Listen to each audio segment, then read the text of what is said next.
conmovidos, por supuesto, por el conflicto en Medio Oriente, y esto empieza a tener implicancias concretas en muchos países.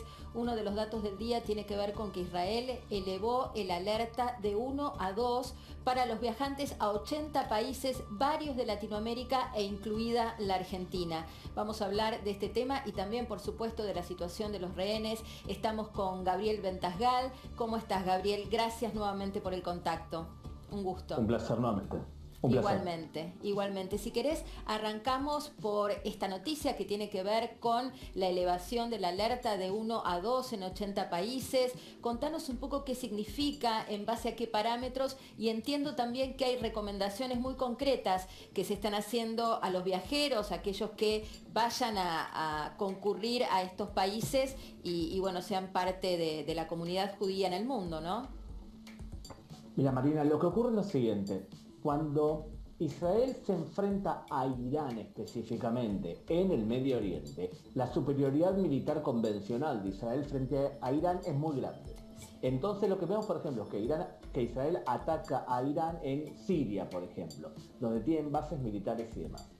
Lo que ocurre es que cuando eso ocurre en el Medio Oriente e Irán no puede contestar, ataca donde se puede y donde supone que no lo van a atrapar ni condenar. Te voy a dar un ejemplo puntual. En febrero del año 1992, Israel atacó al líder de Hezbollah, Abbas Musawi, y a las 2 semanas Hezbollah voló la embajada de Israel en Argentina. En el año 2007, cuando ocurrió que Israel mató al líder militar de Hezbollah, Imad Murnia, asesinaron a 7 israelíes en Burgas, en Bulgaria. O sea, cuando pueden atacar el lugar en donde suponen que no los van a juzgar o que pueden hacer daño a Israel o a la comunidad judía, es un patrón de conducta que se repite. Por eso las alarmas que emitió Israel.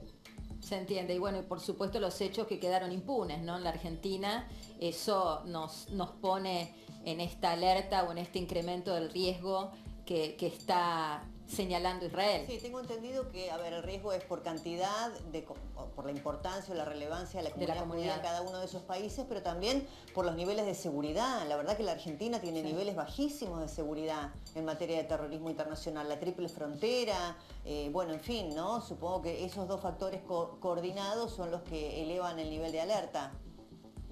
Claro, y además, Débora, hay varias cosas agregadas. En general, en América Latina, Irán y Hezbollah penetran por varias formas diferentes. Por ejemplo, levantan centros comunitarios a través de Dawa, de acción social, o le pagan a políticos locales, le pagaron a Pablo Iglesias durante mucho tiempo en España, y también a políticos argentinos, que son los portavoces de Irán en el país. Pero además tienen dos cosas más que hay que tener en cuenta. Lo primero, según informes de la CIA, alrededor de 10.000 venezolanos con pasaportes venezolanos y algunos también bolivianos deambulan por nuestro continente siendo chiitas y no pudiendo ser detenidos. Bueno, hace una semana hubo una denuncia respecto de la embajada de Bolivia en Teherán, en donde le daban pasaportes bolivianos, ¿no? Totalmente. El que le daba pasaportes en Venezuela, ¿te acuerdas el ex vicepresidente Tarek El Aithami?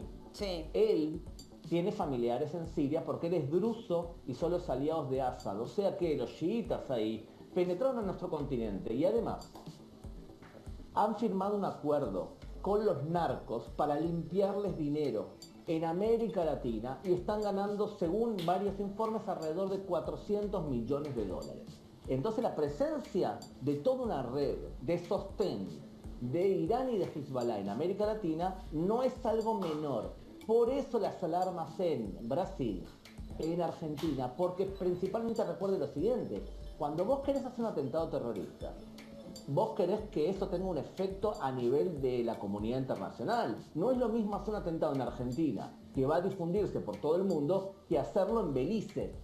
el daño propagandístico va a ser mucho más grave en un país central como es Argentina. Sí. Gabriel, un poco hablando de lo que está pasando en Israel, digo que hay noticias, algunas muy tristes, otras un poco más esperanzadoras respecto de los rehenes.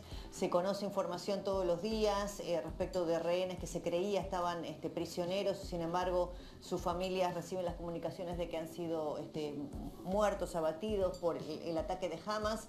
No obstante, creo que son un centenar, un poco más de 100 los que sí están confirmados que quedan cautivos, ¿no?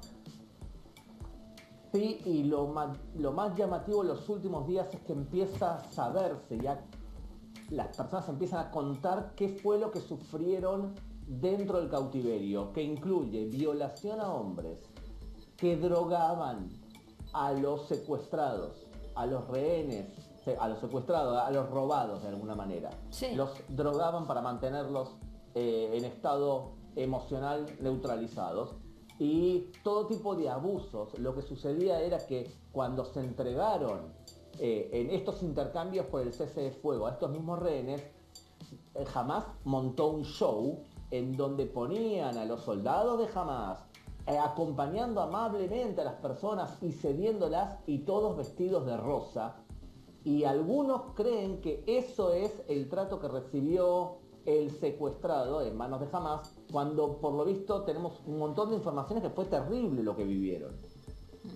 Y en este momento las negociaciones por la liberación de los más de 100 rehenes que entendemos que quedan en poder de Hamas y de grupos paralelos, ¿en qué punto están? ¿Están detenidas? ¿Hay alguna perspectiva de que se puedan reanudar? Miren, hablamos de 137 rehenes, de los cuales 106 son hombres que son considerados en edad de poder servir al ejército. Por lo tanto, ellos van a ser los últimos seguramente en ser liberados.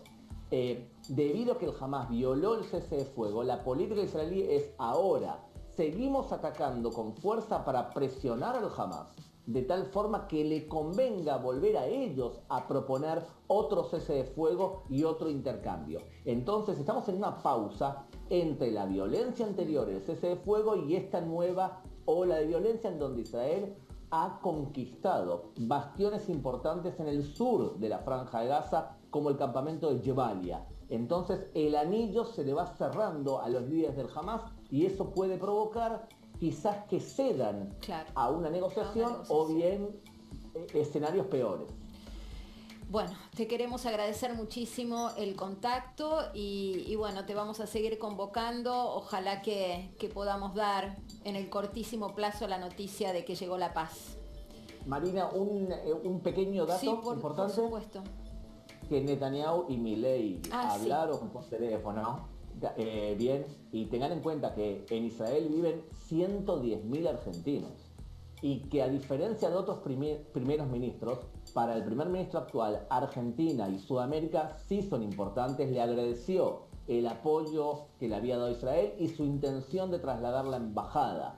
A Jerusalén. Yo creo que es tal cual, que es algo auspicioso las relaciones bilaterales entre dos países, donde hay una comunidad argentina muy importante, tanto en Argentina, judía, como en Israel, de origen argentino. Sí, lo calificó al presidente electo como un amigo del pueblo judío, ¿no? Así que gracias, Gabriel Ventasgal, gracias siempre por tu claridad y por tu buena predisposición a la charla.